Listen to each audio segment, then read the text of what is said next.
Hello everyone, it's me Dustin42 here, and welcome to the first video on this channel. And I apologise for any lag that this video may have because my computer isn't so good with recording and doing Minecraft at the same time. So I'm really sorry if you experience any lag, but hopefully as this is just a Redstone video, it should be a little bit manageable. If I was doing a survival games, then it is lagging for me, so it would be pretty impossible to play survival games and I would get instantly killed. Redstone, you may think is a very complicated subject and you may think that you really don't want to do it. It's just the kind of thing that would make your brain hurt, but everybody has to start somewhere. And when you see people like Sethbling who do a lot of good stuff with Redstone, it really is a cool, awesome aspect of Minecraft, and there are so many things you could do with it.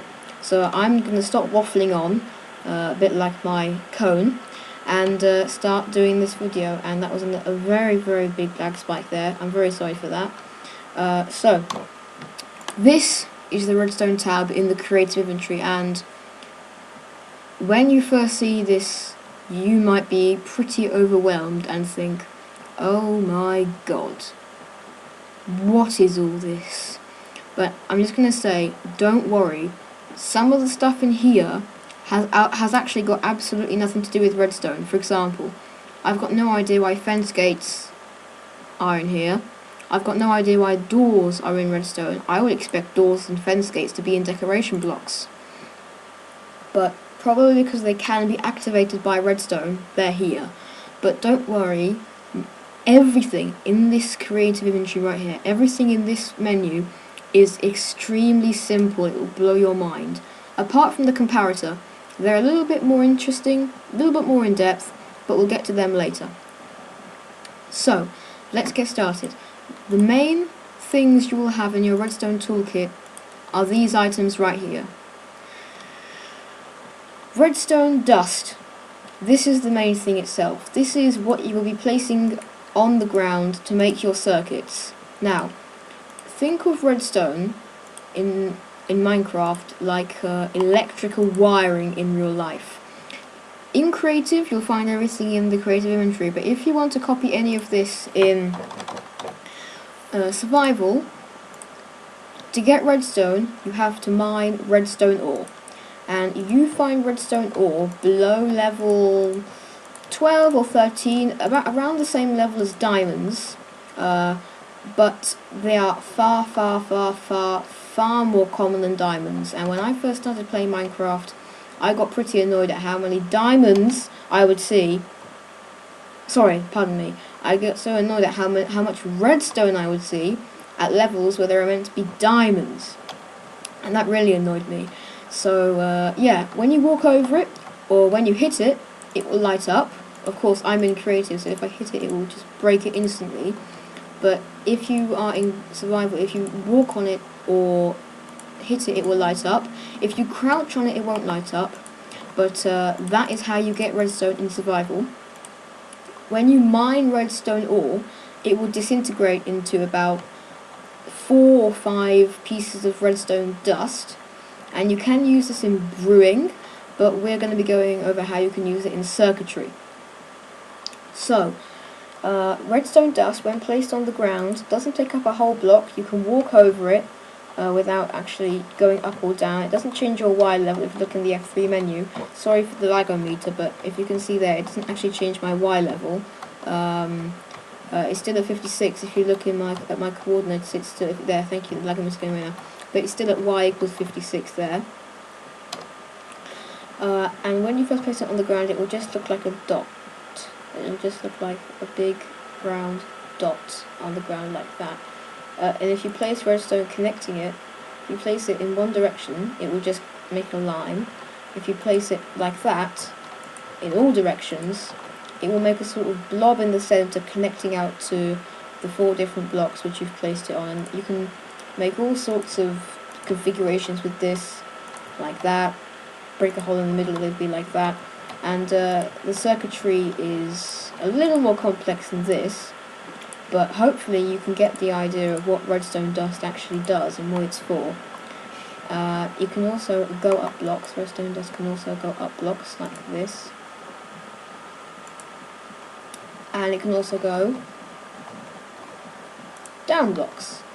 And if you place a block above it, it will cut off the transition. Now this doesn't work on the same level. If I placed a block here, it wouldn't stop the redstone going along. But if I placed a block above this piece of redstone, it wouldn't stop it connecting to this block here, but it would stop it going up. However, slabs do not break the redstone signal like that. Slabs, for whatever reason, they don't actually break the redstone signal, but of course, if you put another block on top of it, put another block on top of it like this, I'd rather not jump, then it will become a full block and break the signal. But single slabs don't actually interfere with the redstone signal. And if you want to stop it, you can place blocks above it to stop it going up and down blocks. The next item that you will go over in this video is the redstone torch. Now the redstone torch is a source of power. Like I said, you should think of redstone like circuitry in real life, like electricity.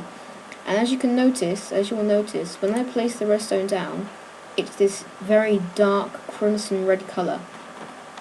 But as soon as I put the redstone torch here, and the redstone torch isn't the same as a normal torch, it does give off light, just like a normal torch, but it doesn't give off as much. And a redstone torch will give off a redstone signal, which basically means it will power any redstone that is next to it and connected to it. And if you're an eagle-eyed viewer, you may notice that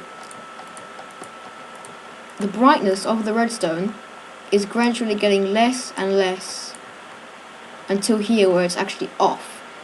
If redstone is emitting a particle effect like this, then it is powered. But you may be wondering, wait a second, why is this piece of redstone not powered? Well, the redstone torch is not a very powerful source of signal. It's a bit weak. It's like a monkey that has been clinging to the monkey bars all day, and its arms are a bit weak and tired, needs to go home and rest. So a redstone torch will only provide enough signal for 15 blocks worth of redstone. Here, on the 15th block, this is the last block that will be powered by redstone, and the 16th block, which is this one, will not be powered. Now you may be thinking, well, I've seen people make redstone signals much longer than this. How did they manage to get the signal to go further than 15 blocks? Well, this is where the redstone repeater comes in. And the redstone repeater is a very useful piece of kit, because if you place it on the 16th block, it will repeat the signal and allow it to go on for another 15 blocks. So as you can see, a redstone repeater, if you place it facing in the direction of the line of redstone, it will repeat the current. However, redstone repeaters are a bit fussy. They won't work if you place them in the opposite direction, and this is another function of the repeater. The repeater is a little bit more complex in that it has many functions.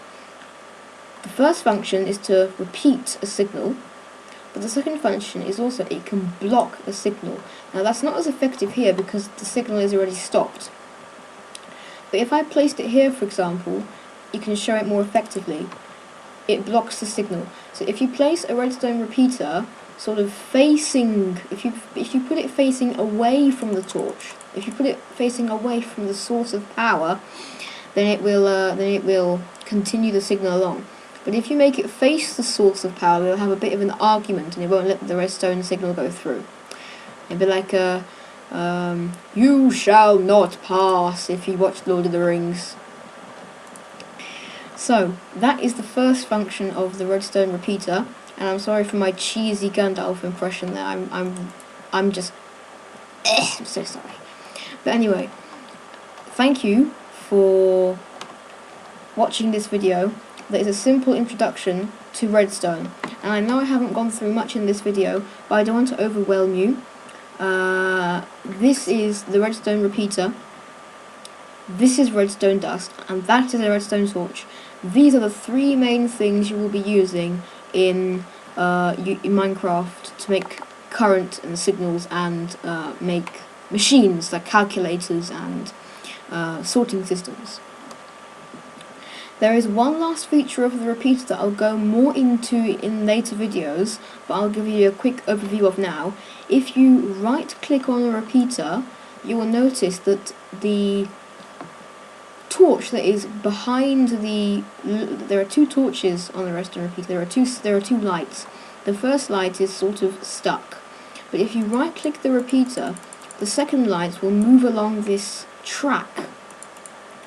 And this is what brings me to the second function of the redstone repeater, in that it can delay signals.